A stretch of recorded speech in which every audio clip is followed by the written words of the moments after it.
Welcome to Just Hoops. In today's video, we're going to continue to preview the 2022-2023 season with the Sacramento Kings. The Kings have been one of the wastelands of the NBA of late, but there's a new great energy around new acquisitions and new faces within the organization. We're going to start this video by talking about the new guy leading this organization in Mike Brown. Mike Brown has been an assistant in a variety of places, including San Antonio, Indiana, Washington, and was a head coach for 5 years in Cleveland during LeBron's time there, the first time around. And then the last 6 years he has spent on the Golden State Warriors bench as an assistant and head defensive coach. He has a tremendous history, tremendous accolades, and is going to be a great leader for this group moving forward. But now, to start off this video, let's dive into the new additions that the Kings added this offseason.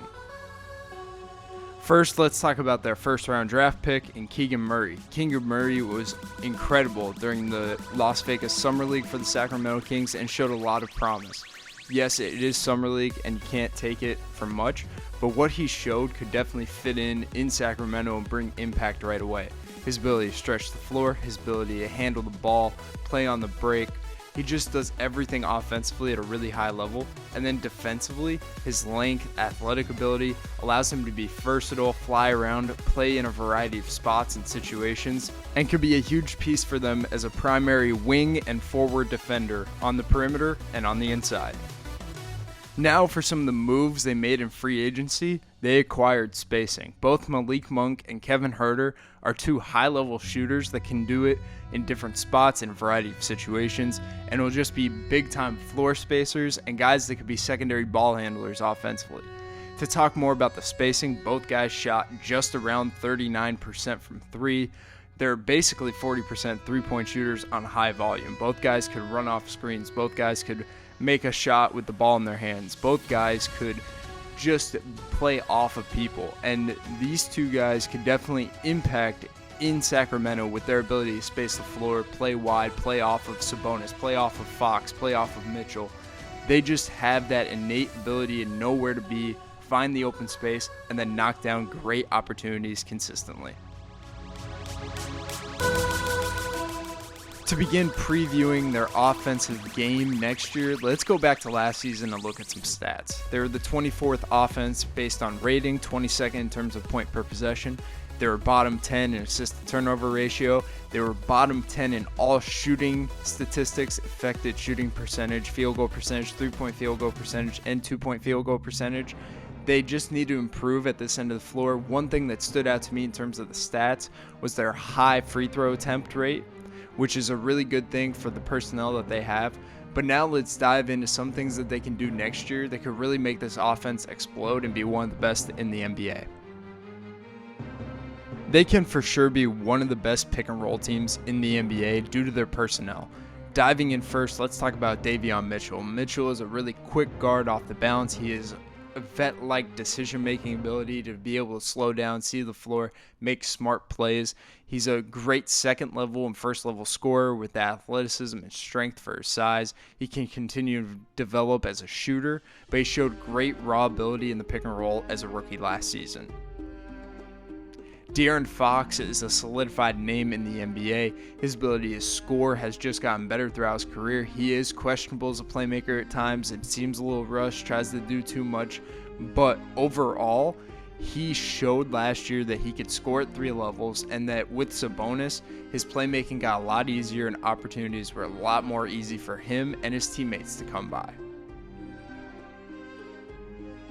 And lastly, we're going to talk about Domantas Sabonis. Sabonis was the big trade that they picked up last season, and his ability to play out of pick and roll situations is one of the best in the NBA in terms of being a big. He screens well, he understands where the openings are, he understands when short roll, deep roll, pop, and he can play out of it, whether it's a pass, whether it's his scoring opportunity, whether it's a late post touch.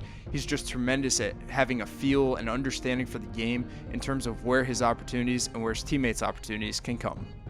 But now let's talk more tactical. I think last season, Sacramento found something out when they picked up Sabonis, that an empty side pick and roll with Fox and Sabonis could be huge. Three guys on the weak side, whether it's a triangle or three wide, they just can be deadly in this. It gives Sabonis room to roll. It gives Fox room to attack, along with it puts the defense in predicament where there's necessarily not a true tag, not a true helper. And these two guys could really pick apart this and make things difficult. And both guys are good enough passers to the point where if you help too much on this empty side action, that it's going to be a really tough guard and you're going to be caught in rotation. But when it was a two-man side, they did a good job. In this first clip here, you can see that they kept the two-man side away from the roll, away from the attack. Weak side two-man spacing, even if it's a flat space, they make sure that the big or whoever's on the porch is away from the roll. They did a really good job at that, giving Sabonis space and Fox space to attack and play downhill and make plays happen. One thing in their offense that I want to see more next year is inverted ball screens with Sabonis handling the ball. I don't really care necessarily who the screener is because different screeners can create different opportunities and different advantages offensively. But in terms of the skill set of Sabonis, he can create for himself in these opportunities. Like you can see here, the deep bully drive off the ball screen into a post touch. In this one, it's a transition drag with Fox and he just gets downhill and finishes. In these other clips now, you can see his playmaking though. He's under control. He makes the smart plays consistently. He has a great passing ability, can pass with anybody in the league, and this allows him to possibly be one of the best inverted ball screen threats in the NBA. But now let's look at the transition play.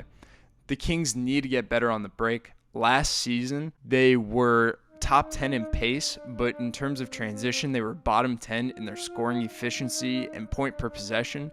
They need to just run hard, be better at playing the lanes, playing wide, having the big run deep.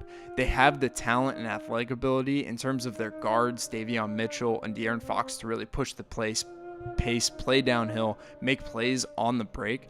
But last year, they tended to slow down. They liked getting into their secondary offense rather than going full steam ahead, playing wide, getting deep in the corners, having the big run rim to rim, having the guards really just try to get as deep as possible consistently.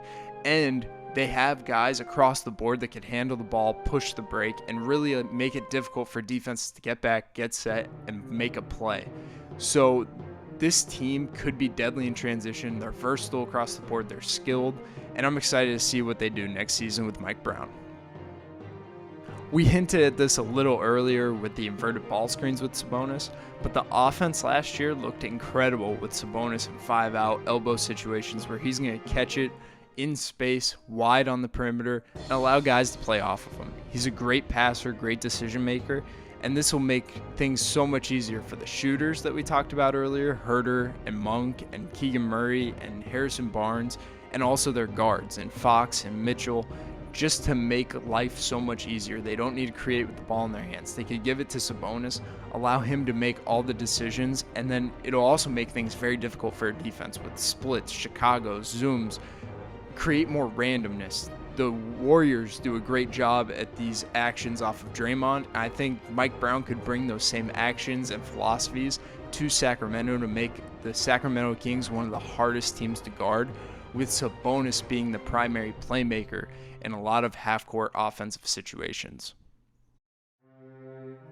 And another thing that I think Mike Brown could really bring from the Warriors to Sacramento is an inverted offense. The Kings last year did not move much off of post touches, even though Sabonis is such a great passer. They would move and cut a little bit when he was stuck, but Sabonis' ability to score in the post is one of the best in the league, and yet alone his passing ability that we've harped upon throughout this video is just so elite that I think an inverted offense, an inverted philosophy where they'll have splits, they'll have doubles, they'll have all these actions off of post touches that'll first free up Sabonis to score, take away some help, and also free up guys on the perimeter. If they overhelp on Sabonis, guys are going to get great opportunities on the outside and also great opportunities to cut and slash and make easy plays deep in the paint.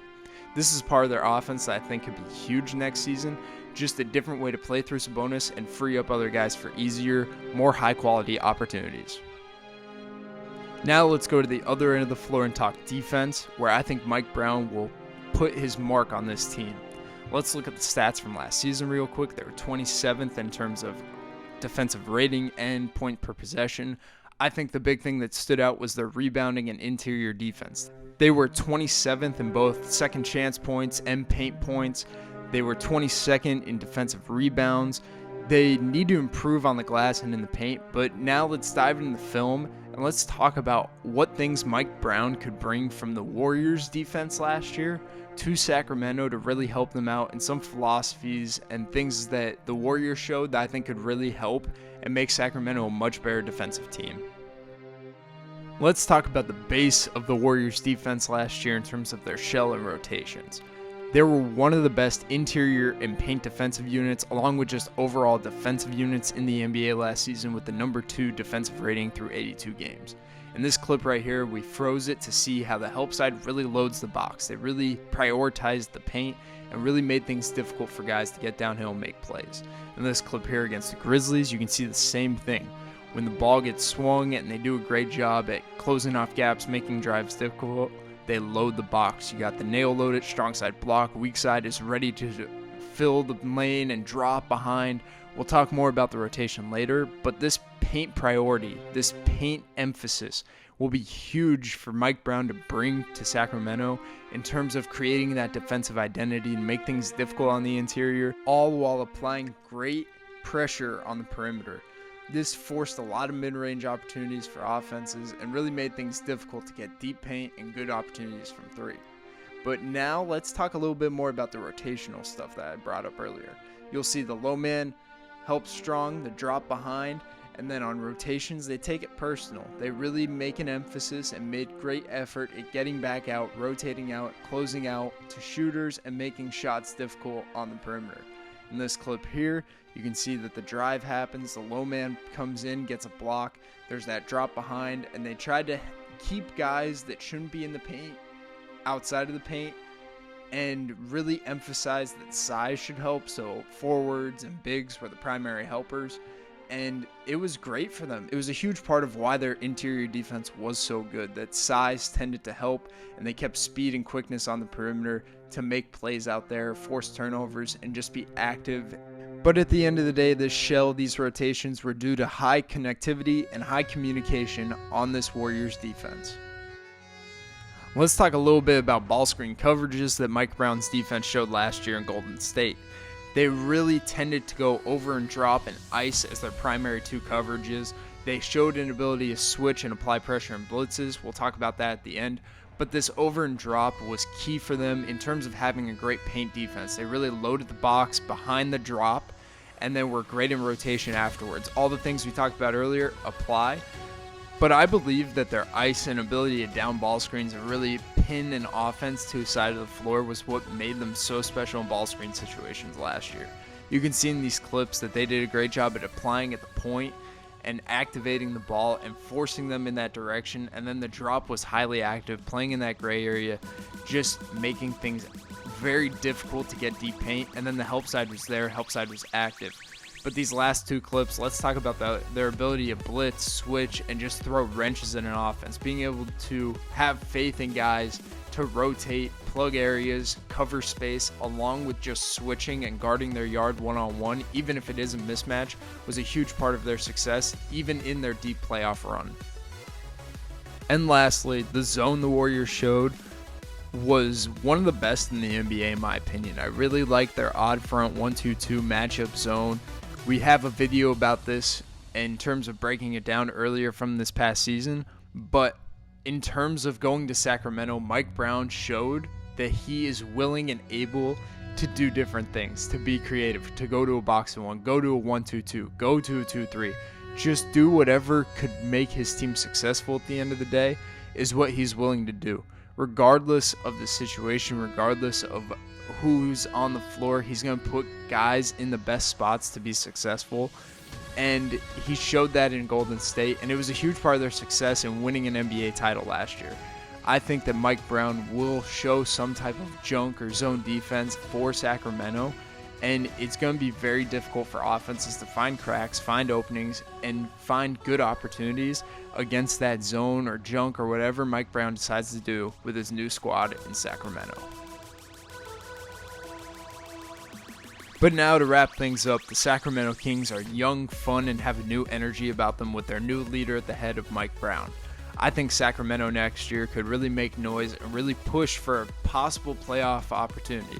They're young, they're talented. I think that they have the new voice that could really lead this team to long-term success. So I hope you guys enjoyed this video, learned something about the Sacramento Kings and new coach Mike Brown. For more content like this, please like, subscribe, and share, and we will catch you in the next one.